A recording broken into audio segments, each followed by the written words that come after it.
Le symbolisme occulte de l'Antéchrist s'affiche pleinement aux Jeux Olympiques de 2024.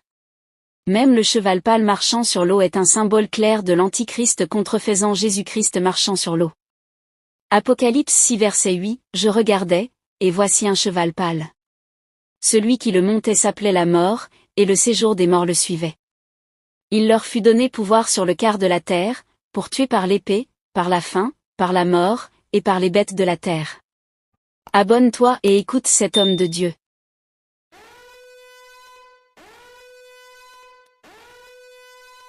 Les Jeux Olympiques de Paris 2024 viennent de se fermer. Pourtant, pendant cette cérémonie et surtout au lancement, une porte terrible a tenté ou a été ouverte sur et contre la terre au travers des cérémonies d'ouverture et même dans la suite de ces Jeux Olympiques. Quelque chose de monstrueux, de dévastateur est sur le point, si nous ne prenons garde, de se déverser contre l'humanité tout entière. Je suis Mohamed Sanogo, serviteur du Dieu Très-Haut, Dieu créateur des cieux et de la terre. Je suis le serviteur de Jésus-Christ, serviteur de son Église, bâtie sur le rocher de sa parole, Église contre laquelle aucune porte du séjour des morts ne pourra prévaloir. Je fais cette vidéo à l'endroit du monde, à l'endroit de l'Église. Que la grâce et la paix du Seigneur soient avec vous. Jésus dit que chaque fois avant les grands événements tels que le déluge et même l'enlèvement, les hommes seront beaucoup distraits et ne vont pas prêter attention aux choses importantes et sérieuses jusqu'à ce que les calamités les surprennent à l'improviste. Alors, Église du Seigneur, sois attentive à ce message. Lève-toi, joue ton rôle de sel de la terre et de lumière du monde. Protège la terre, prêche la parole de Dieu, prépare-toi au retour de Jésus-Christ. Vraiment, que ce dont je parle avec toi ici puisse attirer profondément ton attention afin que tu puisses jouer pleinement ton rôle. Il y a un temps pour rire, il y a des temps pour plaisanter, il y a des moments où il faut prendre les choses très au sérieux et c'en est un. En effet, durant la cérémonie d'ouverture des Jeux Olympiques, l'Église, je dirais même le monde, a été choqué de voir et de comprendre comment et pourquoi on peut utiliser des choses de Dieu de manière si banale et blasphématoire. Ces choses qui ont été condamnées par le monde, par l'Église, et je bénis Dieu pour tous les serviteurs et servantes de Dieu qui sont levés, qui ont condamné, c'est ce qu'il fallait faire. Ces choses ont bien été faites à dessein, et ceux qui sont derrière, la force ténébreuse qui est derrière, s'attendaient certainement à la réaction qui a suivi. Mais le mal a été fait, les choses ont été lancées. Seuls peuvent se dresser ceux qui vont comprendre ce dont je vais parler et ceux qui vont agir de manière conséquente. Dans la cérémonie, il y a eu beaucoup de choses, mais deux éléments en particulier m'intéressent. Premièrement, la traversée de Paris, de la Seine, par ce cavalier vêtu de couleur pâle. Et la deuxième chose, la cérémonie, donc la partie la plus choquante qui a choqué l'humanité, c'était la cérémonie blasphématoire de la Sainte Seine. Voici les deux choses dont je parlerai et te dirai qu'est-ce que Satan est en train de tramer, qu'est-ce qui est en train d'être fait et qu'est-ce que tu dois faire, comment est-ce que tu dois te lever et comment est-ce que tu dois agir. Parlant donc de ce premier point, ouvrons nos Bibles dans le livre d'Apocalypse, chapitre 6, à partir du verset 8. La Bible dit là, « Je regardais et voici parut un cheval d'une couleur pâle. Celui qui le montait se nommait la mort. Il se nommait la mort. Et le séjour des morts l'accompagnait. Le pouvoir leur fut donné sur le quart de la terre pour faire périr les hommes par l'épée, par la famine, par la mortalité et par les bêtes sauvages de la terre. » Tu vois que le Seigneur annonce l'avènement d'un cheval, d'un cavalier de couleur pâle, comme les couleurs, la capuche a été utilisée donc par ce cavalier avec cette couleur pâle. Ce n'était pas une coïncidence, c'était voulu. Ce chevalier-là donc a été suivi par le monde entier. Et qui est-il? Que dit la Bible le concernant? La Bible dit que ce cavalier est la mort et il annonce la disparition, la mort de un quart de la population terrestre par des guerres, par des famines et par toutes sortes de calamités qui vont frapper l'humanité. Et cette porte, par cette déclaration et par ce acte, a été ouverte donc à partir de ce mois d'août, de septembre et dans la suite. Si tu ne te lèves pas, si tu n'écoutes pas ce que je suis en train de dire, si tu ne pries pas, les épidémies, les calamités, les tremblements de terre, les tsunamis, les choses étranges qu'on n'a jamais vues vont commencer à se produire. Le coronavirus, le Covid sera de la plaisanterie par rapport aux épidémies qui ont peut-être commencé dès maintenant et qui vont s'intensifier dans la suite des temps, à moins que tu ne te lèves. Le nombre de morts qu'il y a eu, qui a offusqué le monde, n'est rien par rapport à un quart de la planète Terre qui est visée par cette annonce maléfique satanique qui a été déclarée ce jour-là à l'ouverture des Jeux Olympiques. Que nous dit l'Écriture et que dois-tu faire? La deuxième chose qui a été faite, c'est la cérémonie blasphématoire relative à la Sainte Seine. Le blasphème est une arme que va utiliser l'Antéchrist. Apocalypse chapitre 13 dit, verset 5, « Il fut donné une bouche qui proférait des paroles arrogantes et des blasphèmes. Il lui fut donné le pouvoir d'agir pendant 42 mois. Et elle ouvrit la bouche pour proférer des blasphèmes contre Dieu, pour blasphémer son nom et son tabernacle et ceux qui habitent dans le ciel. » Donc, cette cérémonie blasphématoire n'est pas la première, mais c'est l'intention, c'est exactement une des marques déposées de la bête de blasphémer. Et la chose qu'elle a choisi de blasphémer est un acte très puissant et qu'elle est justement, c'est une de ces armes-là qui doivent t'aider, qui vont nous aider à déjouer les plans de l'ennemi et afin que le règne et la volonté du Seigneur puissent s'accomplir et non les desseins de l'ennemi. Que vise le blasphème? Le blasphème vise à désacraliser, à faire perdre la puissance dans la bouche des croyants, dans la bouche du monde, du nom de Jésus-Christ. C'est la raison pour laquelle la corne va blasphémer le nom de Jésus, va blasphémer l'église de Jésus, va blasphémer le tabernacle, va blasphémer les choses célestes, afin que le monde, afin d'indigner le monde, afin de paralyser l'église, de paralyser la force des chrétiens dans leur capacité de destruction. Donc, ces choses-là ont été annoncées, déclarées en cette cérémonie de lancement des Jeux Olympiques pour ouvrir dès cette année de 2024, quelque chose de très néfaste. Église de Jésus, écoute très bien, tu dois te lever. Donc, comme tout le monde, j'ai été donc offusqué par ce que j'ai vu au départ et l'Esprit du Seigneur m'a conduit dans sa présence. Il a dit, ne te précipite pas pour parler, mais comprends ce qui s'est passé et avertis mon peuple, avertis l'Église de ce qu'il doit faire et de comment est-ce qu'il doit mener cette phase du combat qui vient d'être ouverte.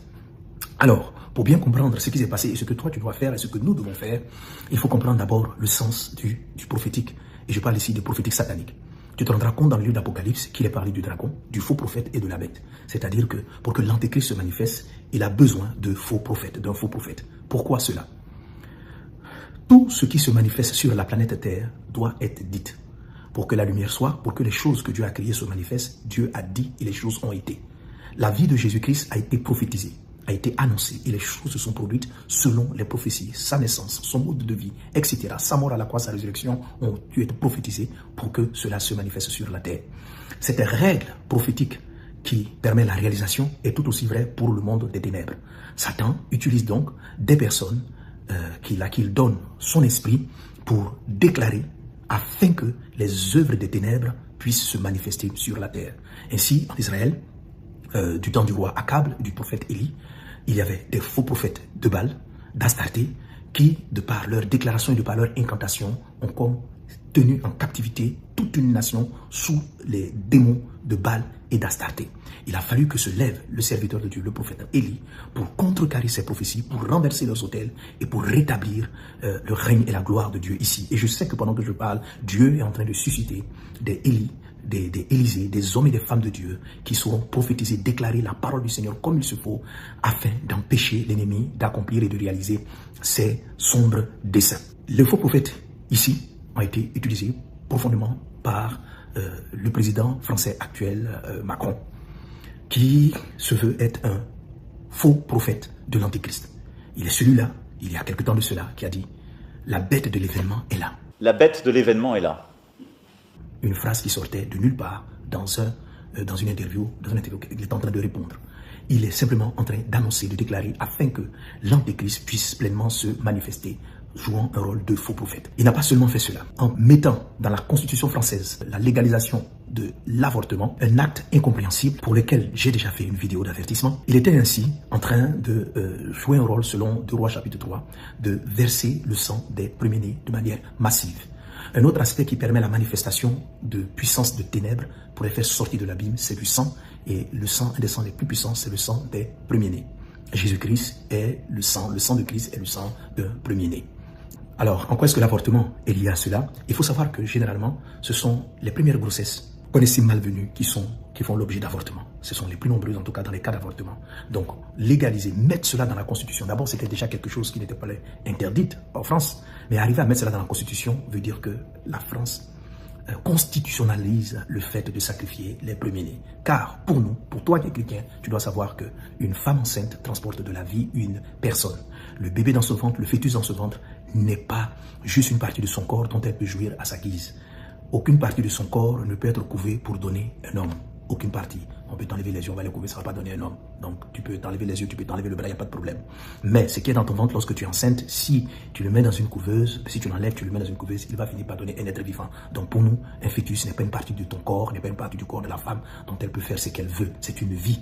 Alors dès qu'elle est sacrifiée, c'est un premier-né ou bien c'est un né qui est sacrifié. Et si c'est la première grossesse, c'est bien sûr un sang de premier-né. Et c'est de manière massive pour faire sortir de l'enfer un type d'esprit de lourdeur spirituelle contre l'Église en France en particulier et l'Église en général. D'où vient cela? 2 Rois chapitre 3, la Bible dit que le roi de Moab étant acculé, mais il était acculé pourquoi? Parce qu'une prophétie du prophète Élisée avait dit que Israël, Juda allait le vaincre jusqu'à terme, il allait totalement l'achever.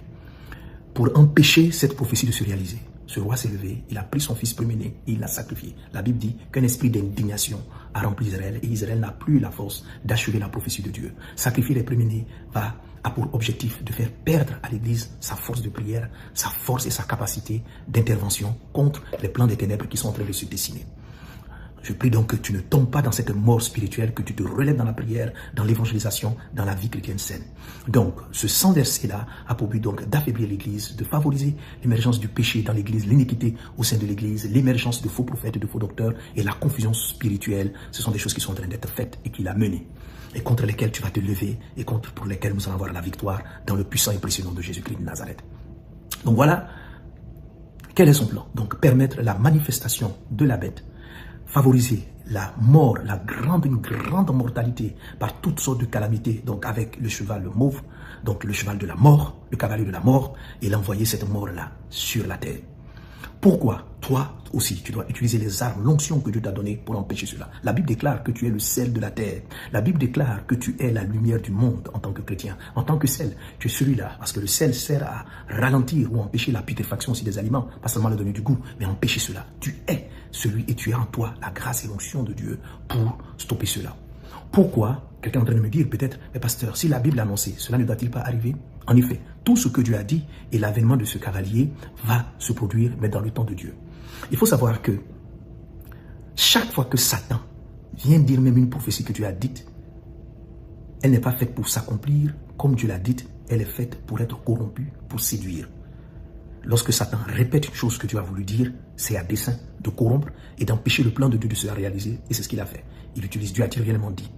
Lorsque Satan est venu tenter Jésus dans le désert, il dit, il est écrit. Mais dès que Satan utilise un texte écrit, ce n'est pas pour que les choses de Dieu s'accomplissent en leur temps. C'est pour que les choses ne s'accomplissent pas exactement. Le monde va être jugé. Le monde doit être jugé. Et l'Église, dans ce temps-là, doit avoir une position précise.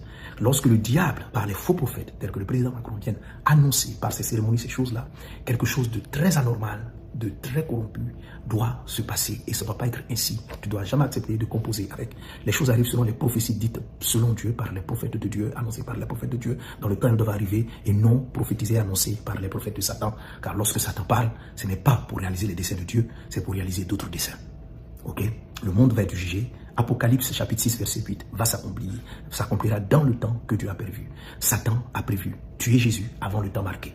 Si Jésus se laissait faire, il serait mort et sa mort aurait été inutile. Jésus est mort selon les prophéties au temps marqué et non au moment où Satan l'a souhaité pleinement. Est-ce que tu comprends cela? C'est vraiment très important.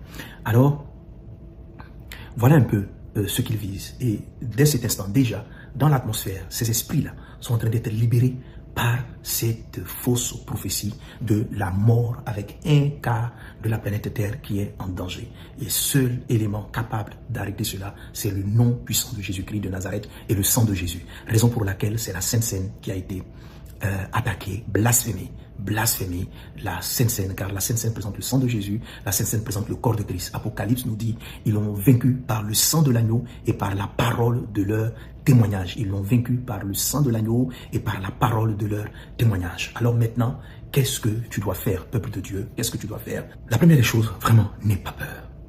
Trouve ta paix et ta foi dans le Seigneur Jésus-Christ de Nazareth. La deuxième des choses, c'est que tout cela est une preuve irréfutable une fois de plus que la Bible est véritablement la parole de Dieu et que Jésus est à la porte, Jésus revient bientôt. La deuxième chose, c'est que tu dois réellement être prêt pour l'enlèvement qui peut avoir lieu d'un moment à l'autre ou qui pourra avoir lieu pendant que l'Antéchrist sera manifesté.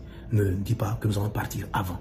Je te prie, c'est possible comme ça peut, c'est pas aussi évident que cela. Donc, une chose est certaine, c'est que tu dois être prêt. Tu dois être prêt. Comment tu te prépares à cela? Comment tu vas lutter et détruire cette œuvre des ténèbres? En n'aimant pas le monde et les choses qui sont dans le monde. Détache-toi de ce monde et des choses qui sont dans le monde. Ne sois pas attaché aux choses de la terre. C'est en ce sens-là que tu deviens sel de la terre, que tu deviens lumière du monde. C'est plus le moment d'être en train d'aimer ces choses. Sel de la terre, toujours la deuxième chose, éloigne-toi du péché. Je te le dis, tu verras devant toi ce vent qui est en train de souffler. Les prophéties disent que celui qui pêche se sanctifie, que celui qui ne veut pas se sanctifier, qui pêche, pêche davantage. Oui, tu verras les impudiques prospérer. Tu verras les faux prophètes dans ces temps-ci prospérer, réussir dans toutes choses. Parce que le temps où le temps de démarcation est arrivé. Ceux qui vont pécher, ceux qui vont vivre dans l'adultère, dans n'importe quoi, verront du succès. Ils penseront que c'est Dieu, mais ça fait partie de la séduction. Toi, ne suis pas la foule, le monde. Attache-toi à la sainte parole de Christ. Vis la crainte de Dieu, vis la sainteté. Détourne-toi du mensonge, du vol, de l'adultère. Car les jours sont mauvais. Les jours sont mauvais. Et Jésus-Christ est à la porte. C'est vraiment la deuxième chose que tu dois faire. Ranger ta vie et ne pas prendre pour modèle la manifestation des gens qui vont prospérer dans l'iniquité au sein de l'église, au sein des pasteurs, des fausses personnes. La magie, l'iniquité se verra au sein de l'église et les gens vont prospérer en utilisant le nom du Seigneur. Tout cela fait partie de la stratégie du blasphème, symbolisée prophétiquement par cette scène maléfique où on voit des personnes tenant le repas du Seigneur, adultères, des prophètes, totalement dans la sorcellerie, mais réussir dans tous leurs projets de manière mystique parce que c'est le temps où les pécheurs doivent encore pécher et ceux qui se sanctifient doivent encore se sanctifier. Choisis d'être dans le camp de ceux qui se sanctifient. La troisième chose, c'est la proclamation de la Sainte Seine. Église de Jésus, grand la Sainte Seine. Prenez le repas du Seigneur, élevez-le hautement. Le nom de Jésus et le sang de Jésus. Prenez-les avec joie, prenez-le en célébrant le Seigneur. Parce que nous n'avons pas honte de l'évangile. C'est une puissance de Dieu, c'est la puissance de Dieu pour le salut de quiconque croit. Donc élevez, que les paroles de blasphème n'aient aucune incidence sur vous. Dès que vous entendez une chose, levez-vous. La quatrième chose, c'est le témoignage, l'évangélisation. Parlons de Christ, annonçons l'évangile, faisons en sorte que le reste du monde, et particulièrement Israël, le reste soit sauvé. Car il faut que le reste soit entré, alors viendra l'enlèvement, alors viendra la fin. Nous avons une mission, témoigner de Christ jusqu'aux extrémités de la terre, alors viendra la fin. Pendant ce temps, Satan est en train de dérouler son calendrier. Et la toute dernière chose que je vais te dire dans les témoignages et la proclamation de la parole, comment est-ce que tu contres ces paroles sataniques? Utilise des prophéties régulières telles que le psaume 91 qui dit que ceci: la peste frappera, les dégâts frapperont à gauche et à droite, mais tu ne seras pas atteint parce que tu es bâti sur le rocher. Alors lorsque les faux prophètes sataniques annoncent le mal, toi, Ésaïe 7,7, non, cela n'aura pas lieu, cela n'aura pas lieu. Et je déclare et je me tiens maintenant pour condamner avec toi tout ce qui a été fait pendant cette cérémonie d'ouverture et durant la cérémonie. Je le déclare dans le nom puissant de Jésus-Christ. Toute arme forgée contre les nations, contre l'Église, est nulle et sans effet. Et toute langue qui s'est élevée sur la base de l'écriture d'Ésaïe 57, je la condamne maintenant. Faux prophète, j'arrête ta parole, je condamne ce que tu as fait. Je condamne ton annonce de la mort des quarts de la planète Terre. Je condamne cela dans le nom de Jésus. Et je déclare que l'évangile et la vie de Christ ira jusqu'aux extrémités, qu'il se lève des prophètes, des hommes et des femmes de Dieu, moins du sang de Jésus-Christ, de l'onction de Dieu, pour proclamer la parole de Dieu jusqu'aux extrémités de la terre. Tel est notre héritage dans le nom de Jésus. Je le dis. Isaïe 7,7, et si parle le Seigneur l'Éternel, ce que vous avez dit, cela n'arrivera pas, cela n'aura pas lieu. Chaque chose se manifestera en son temps dans le nom puissant de Jésus-Christ. J'évoque le sang de Jésus-Christ sur tous ceux et l'église de Christ, la protection de Christ sur toi qui est en train de m'écouter maintenant. Tu es béni dans le nom de Jésus. La faveur de Dieu est sur toi dans le puissant et précieux nom de Jésus-Christ. Par des psaumes, entretenez-vous, tels que le psaume 91 et bien d'autres psaumes, déclarez-les et prions sans cesse. Que Dieu vous bénisse abondamment. C'était le pasteur Mohamed Sanogo. Que la grâce et la paix du Seigneur soient avec vous. Soyez bénis. Amen.